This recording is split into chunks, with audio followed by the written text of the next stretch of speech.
Hello, everybody, and welcome back to the Sideline Eye podcast. You're very welcome to the show today as we're looking forward to Armagh's clash with Cavan coming up this weekend. It's a bit of a different show as we're going to look back on the Antrim game as well and reflect on Armagh's 9-point win in the first round of the Ulster Championship. I'm delighted to be joined by Kernan, and as I say, we're going to discuss the two games, looking back and then looking forward to the Cavan game as well. Aaron, great to have you on and great to be looking forward to a big game coming up this weekend. It's Armagh and Cavan in Breffni Park at 6:30 on Saturday. But we'll start with the Antrim game, and I suppose it was a box ticking exercise. It was job done. Get over Antrim and get ready for Cavan, like we all predicted when the draw was made. It was, yeah. To be fair, number one thing, all you can worry about is just getting the win, and then sort of deal with the aftermath. Having said that, in the lead up to the game, I suppose just after the end of the league, the way it finished, the disappointment of the relegation, and then throwing into the fact, the amount of injuries that you sort of had heard that was being picked up and illness and that there, it was a potential banana skin. I still never felt at any stage that them were going to be good enough to beat us. And then obviously seeing the quality of them on the day, they were very disappointing.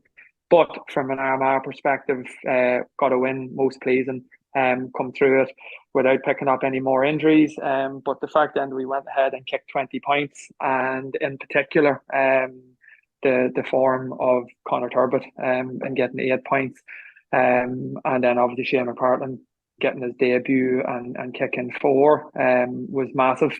And then I suppose just seeing more game time from the likes of Ben Creeley, James Morgan was brilliant. Give us 2 weeks to, I suppose, try and clear up whatever niggles and illness there was within the squad. So yeah, it was a good afternoon's work. Really, that's all it was. It was a no-win situation. You're completely expected to win the game. You're expected to win it comfortably, so we did that. And on the 20 points, Aaron, obviously great scoring, getting 20 points on the board. Negatively, they didn't get a goal and should have had. Jason Duffy had a great chance in the first half. Rory Grugan was the square ball one in the second half. They kicked 20 points without arguably your two best forwards in Ryan O'Neill and Andrew Murnan is hugely positive. But is it a frustration that the Armagh, they're not getting goals? Maybe the difference against Antrim was they did create a couple of chances, just didn't get taking them. But it is a frustration, I know, for Armagh fans that we're not getting goals compared to last year. And when you come up against the better teams, that's going to show. Yeah, I suppose we just have to look back 24 hours and talk about goals winning games. Ryan O'Toole for Monaghan late on, whenever was the rest of us might have taken the easy option and tapped it over the bar. He went for broke. So to be honest with you, the 20 points is brilliant because to win any championship game, to win a big game in Croke Park, you need to be hitting 20 plus scores. So that's, that is pleasing. But you're going to do very well to kick 20 points against your top teams whenever it really matters. For me, you need to be creating more goal opportunities. You need to be more ruthless in their execution. Just look at Derry again on Saturday evening and look at what they did. That was the difference in them last year. They were so ruthless in going after teams. If they had half a sniff, they were looking goals. So it is definitely, it's clearly something that we do need to improve on. And it has been a pattern throughout the league. I think last year we'd got 8 goals throughout the league campaign and only conceded 3. This year we were still the same in terms of only conceding 3, but unfortunately dropped way off and only ended up with 2 goals. And if we're being brutally honest, very fortunate to get the 2 goals in terms of TKs and the first night against Monaghan, and then obviously Ethan's long ball in that those deceived everyone and straight into the net against Galway. So it's clearly an area that we do need to get better at, because to put away the better teams, and the better teams come this Saturday. We're not sitting talking about an Ulster final or an All-Ireland series or games in Croke Park. It's this Saturday to go to Cavan, to beat Breffni Park, or to beat Cavan in Breffni Park. We're going to need to get goals this weekend. And did you see any change in style from Armagh against Antrim that we didn't see in the league? Because we know they probably were more defensive during the league, and obviously their goal scoring rates suggest that as well. Did you see a wee bit more attacking from Armagh, because they come out of the chops early? They put Antrim to the sword straight away. I think they went into a 5-point lead, and then built on that, obviously. So is there a more attacking style to Armagh in that Antrim game? I thought at times there was, yeah. I thought we had more options ahead of the ball in terms of giving our defenders a sort of platform to foot pass, and then the quicker we get it to Groogs or Soupy or those guys in the half forward lane, it just gives them more time to get their head up and pick a pass inside. And really, that's where, if we're talking about getting goals, that's how you get them. You get the ball to your forwards as quickly, your passers as quickly as you can. And once they have the options ahead, they can take their time. They can pick that pass. Turbo in particular is really good at sort of leading out in front and then doubling back. Something that you see the Derry players really good at, and getting the ball over the top and finishing them. So for me, definitely it is a platform for us to create more goal opportunities. And just this weekend, it's going to be so important. What I liked about the Antrim game was they're going after them straight away. The last thing that we needed after, I suppose, the deflation of being relegated was to go out and be cagey. So it takes a bit of bravery to go out and do that there. And I know you can turn around and say, oh, Jesus, Antrim, when we're at home. But after coming off a loss, and it's so disappointing for the players, and management, them given everything they've put in to stay in Division 1, they could have went out and been a bit cagey. But for me, that was hugely positive. They brushed off the relegation. They brushed off all the injuries and illness and players that they were missing, and they bloody went after the thing. And like I said, straight away, I just sort of felt it was completely. We played the level that we've been playing at all year in terms of we played like a Division 1 team against a Division 3 team, and that was just good to see. We didn't give Antrim any hope straight away. It was more or less saying to them, you're at a different level here. You're not fit to compete with us. And I just felt we were really comfortable throughout, able to pick off scores at will.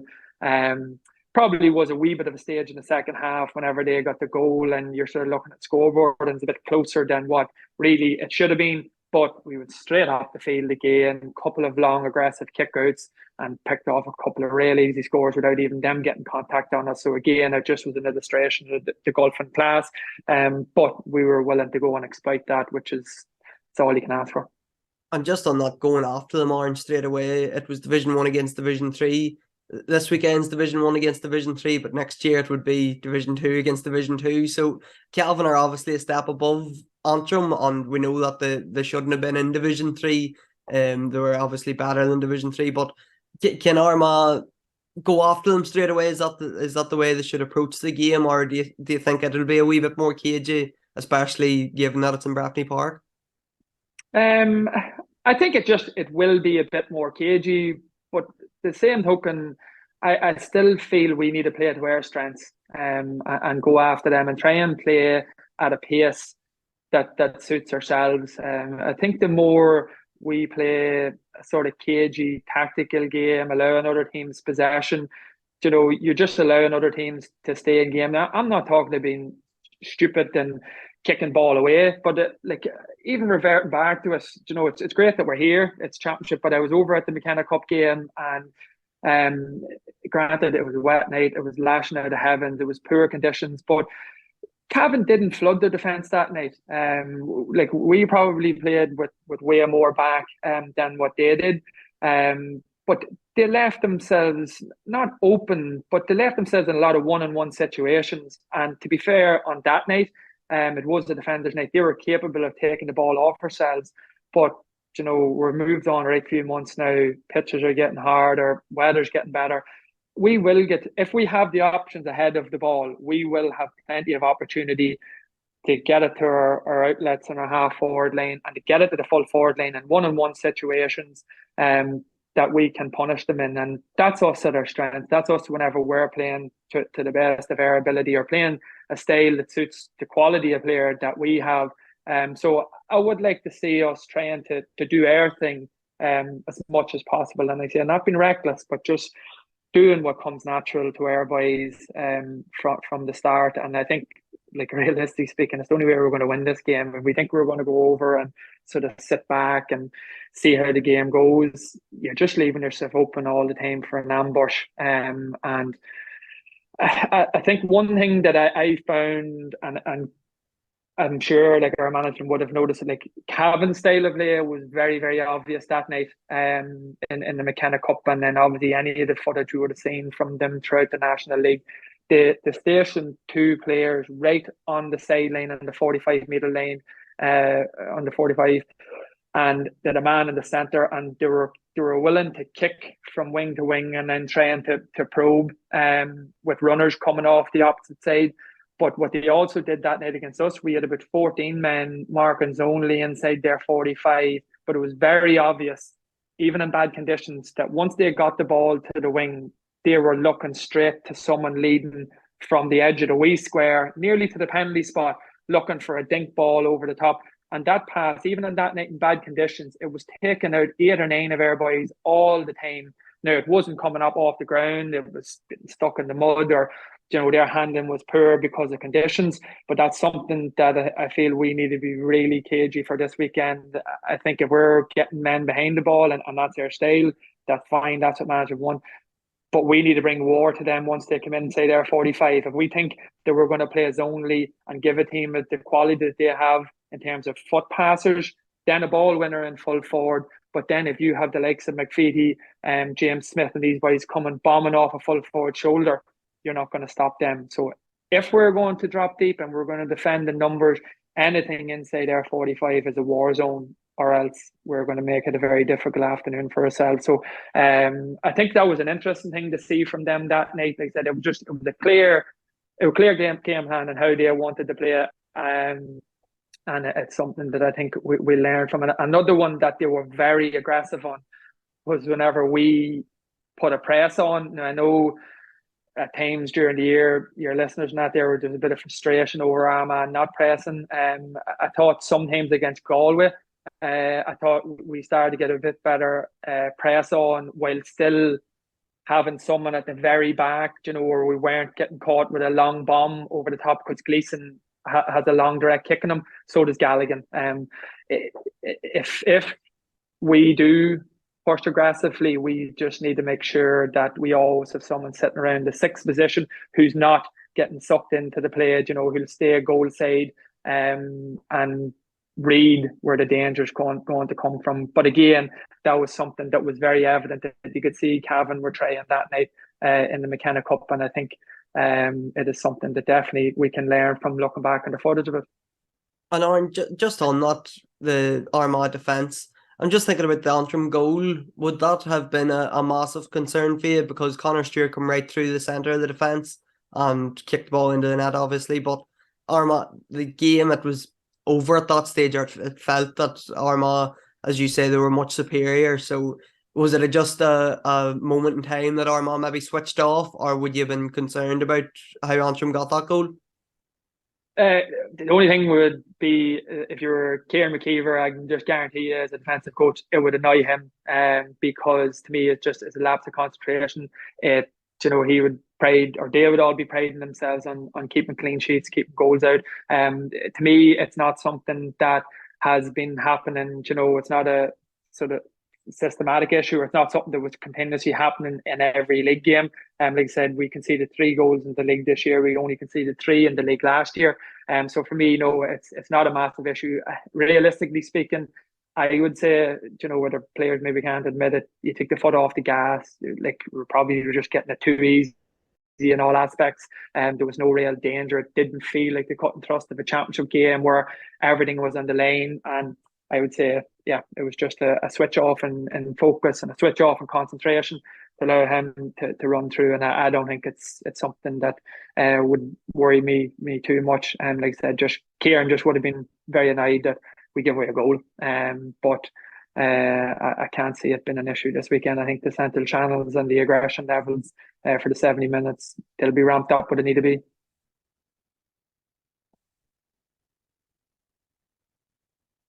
Having Crayley and Morgan back in as well, Aaron, that was big additions. On obviously you'd mentioned the impact of Turbo on Shane McParland as well, scoring 12 points between them.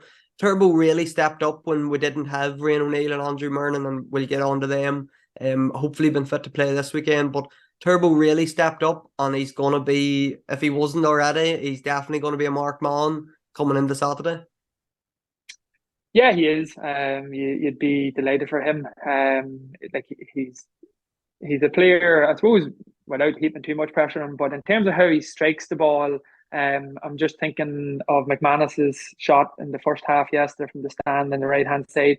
His actual technical strike of the ball, Turbo is very, very similar to him. Just so natural in confined spaces, can get a shot off right and left foot. Um, he looked like a fella who sort of relished the opportunity of him being the focal point instead of him being the one who was sort of feeding off Andrew or Ryan and been I suppose, your main target man, and the vast majority of play going through him didn't seem to phase him at all. And to be honest with you, he was probably quite similar way back in the Mayo game. He was so impressive that day. I think it was maybe 3-4 points in play he got, and it just surprised me that he ends up sort of going out and coming back being impact sub. I think he's got too much quality, too much class to be on the bench. And I think the best thing that any player can do for management is leave them with no option but to play you. And I think again, if you're a manager, someone turns around and puts in the performance that he does, well, sure, it's hard to argue then with him. You know, you let your football do the talk, and he most certainly did that there. In terms of will the other boys be fit enough to come on and play 70 minutes? I'm not so sure. So I think we're just going to need to see more of the same from Connor. And I think as the season progresses, I just love to see them all trying to knit together on the field at the same name instead of, you know, him being used as impact. But as I said, he has too much quality, in my opinion, to be sitting on the bench. And he's just someone who it seems effortless in terms of whenever he's striking the ball, similar to what was Oshin, Stevie, these boys would have been down through the years. He's just a natural out and out scoring forward. And to be honest with you, they're hard to find. So we're lucky that we have him in the county. And Aaron, just on the impact subs, we're hoping to have Rian O'Neill and Andrew Murnan back in for Saturday evening's game. And obviously Charlie O'Burns as well, coming back from an illness, kept him out of the Antrim game. What way are you approaching Rian O'Neill and Andrew Murnan coming back into the squad if they're fit to play in the 26th? Are you starting them from the start and maybe risking that, you know, they could pick up the injury or it could flare up again and maybe having to take them off and deflate the players, deflate the fans?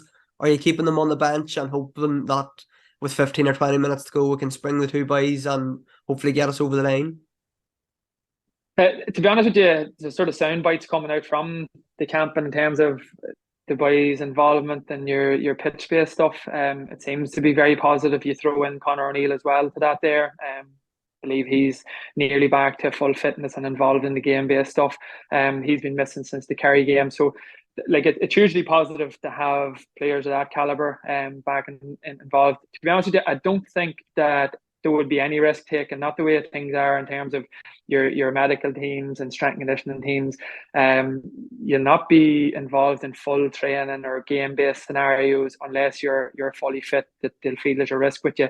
I think just given the fact that Ryan's was his kicking leg, and just unfortunately Andrew's history in terms of issues that he's had with his hamstrings, I would think that they'll probably be held in reserve. I can't see them starting, but I would think it'll not be too long into the second half, if needs be, that you'll be able to call upon them. And like, what a lift or what a boost for everybody involved in terms of your players, your fans, to see players of that their caliber and quality coming onto the field. So I would think that Charlie Ogue, he should be well over his illness now at this stage. You'd have to imagine that he'll come back into the starting team, and then you have unbelievable options in terms of Conor O'Neill, Ryan and Andrew to be back on the bench.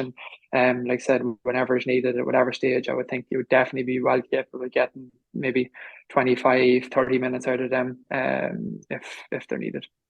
And on Breffni Park, Aaron, I know I was just double checking with you, offer that Armagh, I think, I've only ever won once in Breffni Park in the championship, and that was in 2008 in the first round of the Ulster Championship. So Breffni Park, it hasn't been a happy hunting ground for Armagh, and in recent history, I suppose, is 2013 and 2016, the two games Martin Dunn kicked 8 points, I think, in 2013. and 16 was the time first ever fly goalie really with Paul Courtney. So Breffni Park hasn't been a good spot for Armagh since that 2008 win.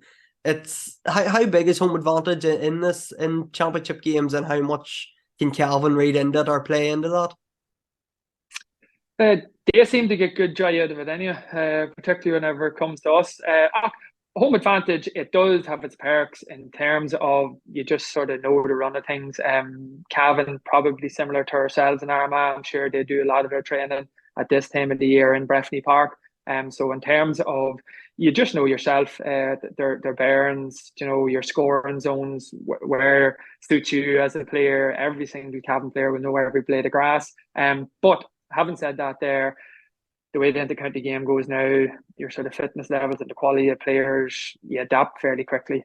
So for me, I couldn't care less if, like, we'll say we went over that time in 2008, and I wasn't aware at that stage that Armagh had never won a game in Breffni Park. I wasn't going over thinking about that, or even if I had known that, even then, I wouldn't have cared less about it.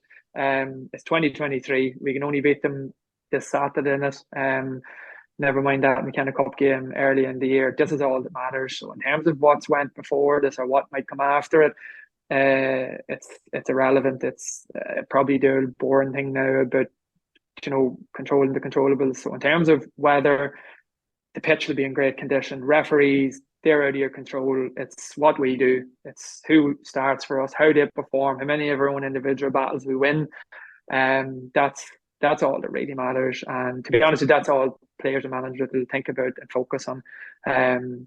We can sit and chat about what's went wrong or why it went wrong over the years. But by the sounds of it, there's been too many bad days to start talking about it. So we'll leave that one be. Breffni Park for me, it was always a place I enjoyed playing, and it's a great surface, particularly this time of year. Down below the road, there's always a good atmosphere. The noise always stays in the ground.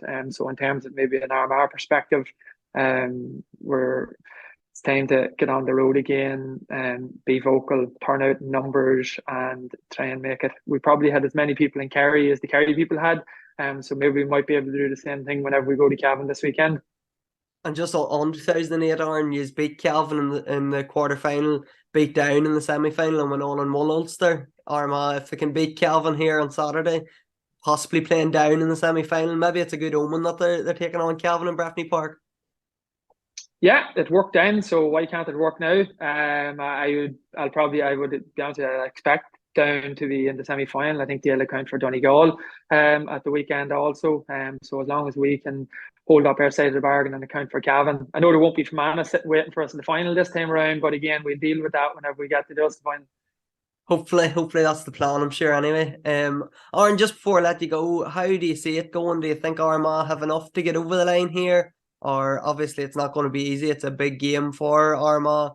Cavan have had 6 weeks to prep for this game once they're in promotion from Division 3. They knew it was going to be Armagh.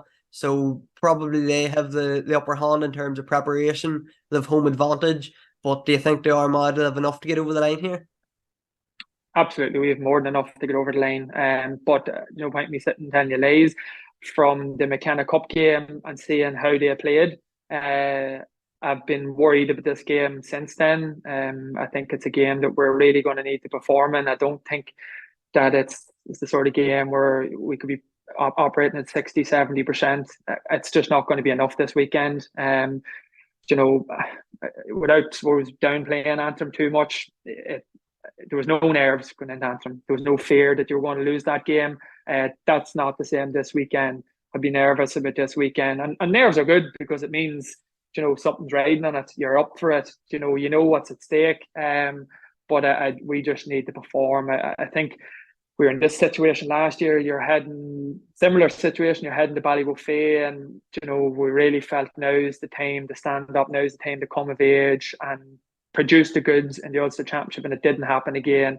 And to be honest with you, it's 12 months on, and we're right back in the same place again. We didn't perform last year. We didn't turn up. We didn't bring aggression.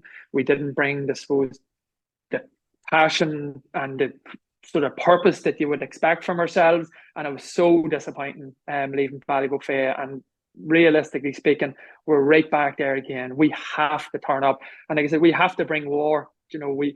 We're at our best whenever we're aggressive, whenever we're playing with pace, whenever we're trying to play on the front foot. And that doesn't mean being stupid with possession, but that's what suits the style of player that we have. And we need to bring that there from the very start this weekend, because anything less and we're going to be caught. And that's not been negative about the thing. That's just been honest and realistic.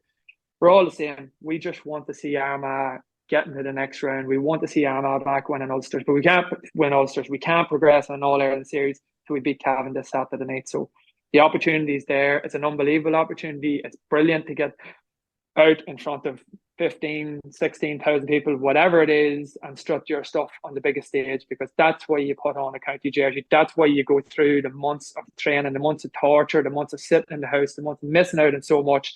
It's for evenings like this to get the opportunity to represent your county and perform on the biggest stage. And I just hope that the boys do themselves justice, because I know the time and effort they've put into it. I know the quality that was in this group, and I just want to see them go on and deliver just for one more day, and then we can focus and reassess and do whatever we have to do. But it has to happen this weekend. But hopefully Armagh can deliver and get us through to an Ulster semi-final. Obviously, we'll find out everything on Saturday night. As I said, it's in Breffni Park at 6:30 throw-in time and live on GA Go, I think, on Saturday night for those that can't make it. I'm sure there'll be a big Armagh following going to it, and as Aaron said, like Tralee and all the away games, there usually is a big Armagh support. So hopefully everybody's out in their orange and white on Saturday night and supporting the boys and hopefully getting over the line. Aaron, great to have you on, hear your thoughts once again, and I'll hopefully get talking to you next week again after the Armagh match. Cheers, Sean.